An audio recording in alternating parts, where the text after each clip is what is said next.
मेरा ये सौभाग्य रहा कि पिछली बार जब मैं आया तब आपकी संविधान सभा को संबोधित करने का मुझे अवसर मिला था, कॉन्स्टिट्यूएंट असेंबली को संबोधित करने का अवसर मिला था। और एक प्रकार से नेपाल के सभी स्टेक होल्डर्स कहिए, नेपाल के सभी क्रीम कहिए, वो सभी एक विशाल समूह के सामने मैं आया था।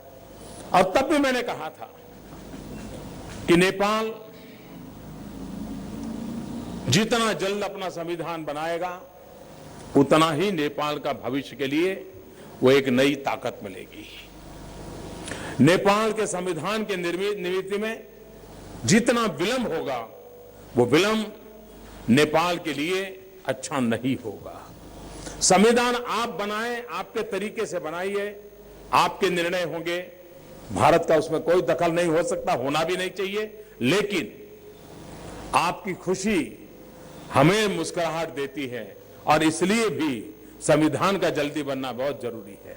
और मेरा यह भी आग्रह था कि संविधान के अंदर एक ऐसा गुलदस्ता बने कि नेपाल के हर कोने में रहने वाले व्यक्ति को लगे कि मेरा भी फूल उस गुलदस्ते में है, मेरे फूल की महक भी उस गुलदस्ते में है।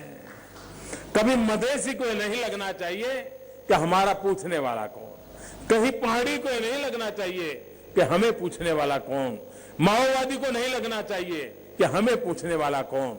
ये संविधान ऐसा होना चाहिए कि जिसमें हर किसी की आवाज हो, हर किसी के सपने हो, हर किसी के अरमान हो, हर किसी को काम करने का अवसर हो। और वो काम नेपाल की संविधान सभा बहुत अच्छे ढंग से आगे बढ़ रही है, लेकिन समय बहुत जा रहा है। और मैं इसलिए सार्वजनिक रूप से आज नेपाल के सभी राजनीतिक नेताओं से आग्रह करूंगा, संविधान का निर्माण सहमति से ही करने से फायदा होगा। संख्या के बल पर संविधान का निर्माण कभी भी नेपाल का भला नहीं करेगा। सहमति से संविधान बने और आगे चल करके भी, आज भी भारत का संविधान इतने साल हो गए, हर वर्ष हम कुछ न कुछ अमेंडमेंट करते ही जाते हैं और वो अमेंडमेंट 2/3 से करते हैं। एक बार संविधान सहमति से बने, बाद में संसद बने और संसद में 2-4 चीजें जोड़ने कम करनी लगती हैं तो आप 2/3 बहुमत से जरूर कर सकते हैं।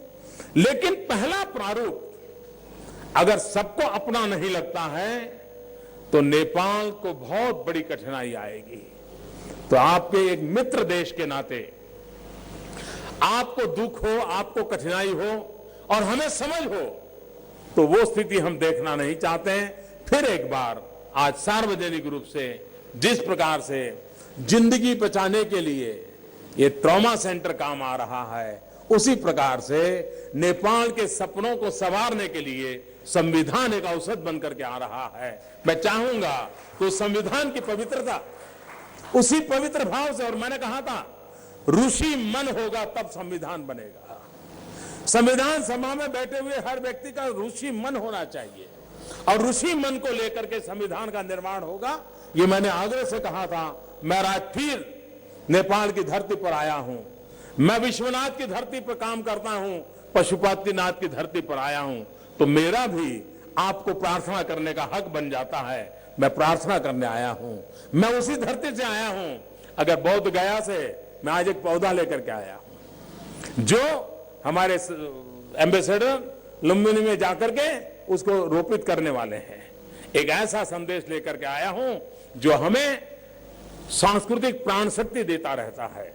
और उस भरोसे भी मैं कह सकता हूं कि मैं प्रार्थना करता हूं कि आप संविधान बनाने के काम में विलंब मत कीजिए, सहमति से बनाने का ही प्रयास कीजिए और सारे रास्ते नए संकटों को जन्म देंगे।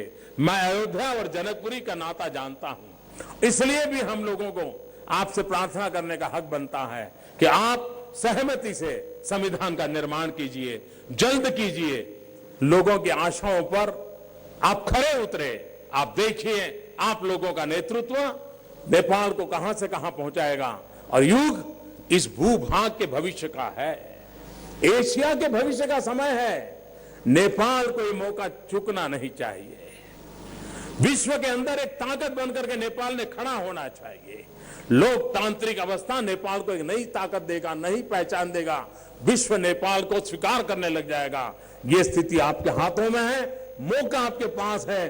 30-40 दिन का समय बचा है। मैं विश्वास करता हूं कि इस काम को आप आगे बढ़ाएंगे।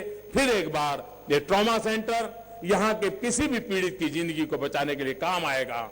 भारतवासियों को बहुत संतोष होगा। हमारे लिए एक प्रकार से सेवा परमो धर्मः, जीव दया का ये काम हुआ है। एक मन के संतोष के साथ मुझे इस अवसर पर आने का अवसर मिला। मैं आपका बहुत बहुत आभारी हूं, प्रधानमंत्री जी का बहुत बहुत आभारी हूं। उनके परिवार में संकट होने के बाद भी जिस उमंग और उत्साह के साथ इस पूरे सार समिट की आप चिंता कर रहे हैं, पूरा नेपाल अभिनंदन का अधिकारी है। मैं एयरपोर्ट से उतरा हूं, मैं देख रहा हूं क्या उत्साह है, क्या उमंग है। आपने सार्क देशों के सभी नेताओं का दिल जीत लिया है।